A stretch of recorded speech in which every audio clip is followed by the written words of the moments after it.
The video exists, and it doesn't match the government's story because almost immediately officials tried to paint Alex Pretti as an immediate threat.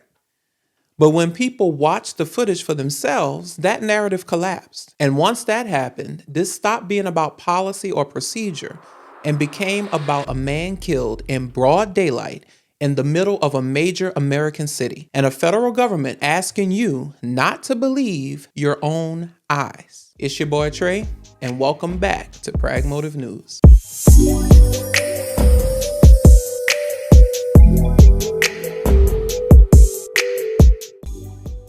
On January 24th, Alex Pretti, an American citizen and an ICU nurse, was killed by a federal ICE agent in Minneapolis. Within hours, the government told us their version of events. They said Pretti posed an immediate threat. They said force was necessary. They said it was tragic but justified. That's the story they wanted to lock in. And if this were a different time, that story probably would have stuck. But this time, something happened that the Trump administration didn't count on. You see, their plan would have worked if it wasn't for one thing: cameras. Phones in pockets, dash cams, security footage, multiple angles. And when all that footage surfaced, people noticed. They noticed something wasn't right because what we were told didn't match what we were seeing. So now let's look at the footage they can't explain away. Videos raising questions of what exactly happened in the lead up to Alex Pretti's death. The Trump administration now doubling down on defense of the officers involved. Federal officials saying agents acted in self-defense. The Department of Homeland Security posting that Pretti approached U.S. Border Patrol officers with a 9mm semi-automatic handgun. When he did that, interacting with those agents, when they tried to get him to disengage, he became aggressive and resisted them throughout that process. These officers used their training, followed their protocols, and were in fear of their lives and the people around them. And that's how this tragedy unfolded. At least 5 separate witness videos appear to show a different or contradicting sequence of events. Footage seen from a sidewalk, the street, inside a store, oh my God! And from a car just feet away. Videos show federal agents shoving a person with Pretti then stepping in. That's when an agent pepper sprays him in the face while Pretti clutches his phone. Seconds later, several agents wrestle Pretti to the ground, where videos do not appear to show him brandishing a weapon, as DHS had stated. This angle showing an officer swing something at Pretti's head. Pushing in on this video, you can see one agent reach behind Pretti, appearing to remove a gun from his waistband. As someone yells, "gun," that same agent appears to step away, and about a second later, the first shot is fired, followed by a flurry of gunshots. Call an ambulance, please. I think the key detail is, were the agents under the imminent threat of death or great bodily harm? And nowhere in that video does it show that he pointed a gun at them, brandished a gun at them. There's no piece where you can see him reaching for the gun. Local officials say Pretti was a lawful gun owner with a permit for concealed carry. Border Patrol Chief Greg Bovino asked about this earlier. Did the officers see the weapon? Did they see him brandishing the weapon at him? Sure. Many videos out there, many different accounts that you may see. All those minute details that will paint a true picture, not a freeze frame concept, and paint a larger picture of what really happened. That is why we investigate, so we can get to the truth, so there's not speculation. Meanwhile, near a growing memorial in Minneapolis tonight. What do you see when you watch those videos? An execution, an absolute execution. Every angle shows it. And they continued to fire bullets at him while his body was lifeless on the ground.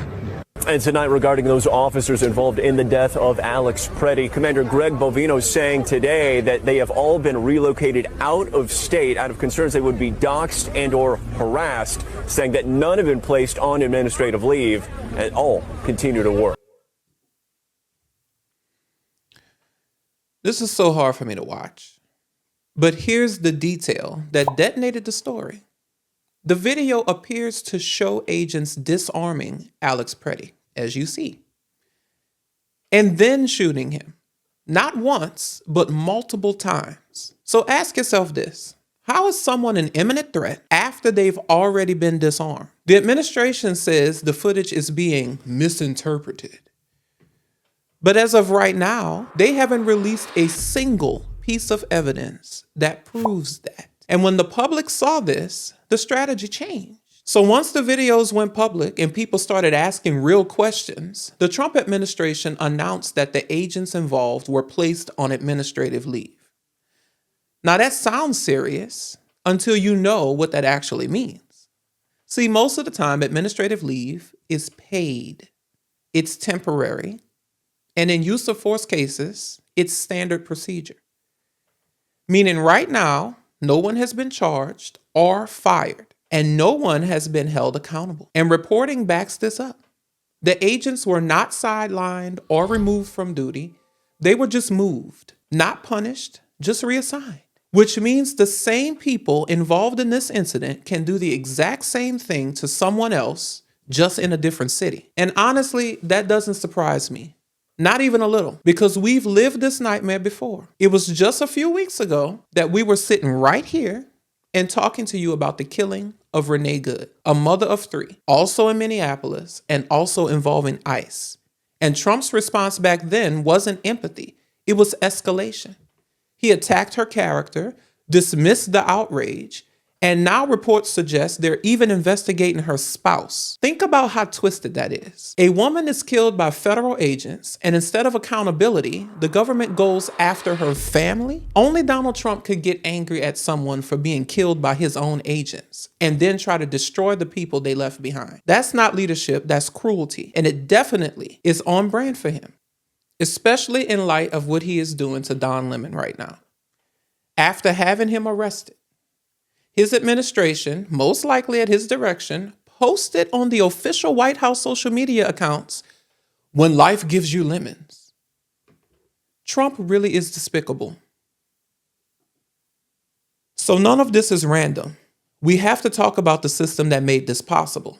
Trump expanded where and how ICE can operate, including rolling back protections around so-called sensitive locations. That means schools, churches, hospitals. At the same time, oversight weakened. Agents stopped identifying themselves, by wearing the masks.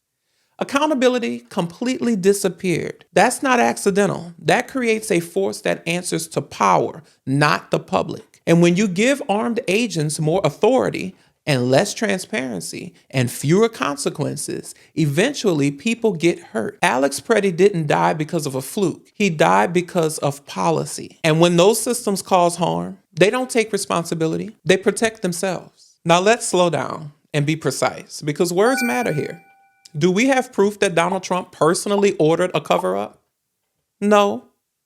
But here's what we do have.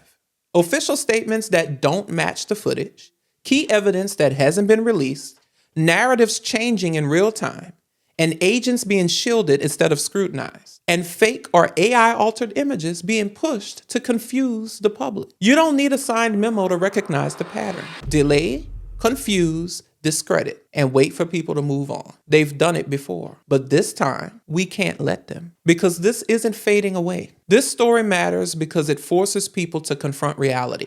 Not spin or slogans, but reality. It forces people to see what happens when a government asks you to trust them instead of your own eyes. Some people will forgive ideology. Some people will even excuse brutality. But most people will not forgive being lied to when the proof is right in front of them. And every time this footage circulates, and every time someone new sees it, the gap between the truth and the official story gets wider. Scandals like this don't disappear, they spread, they metastasize. And that's why this one could break everything. Watch the video, look at the footage, and tell me what you see.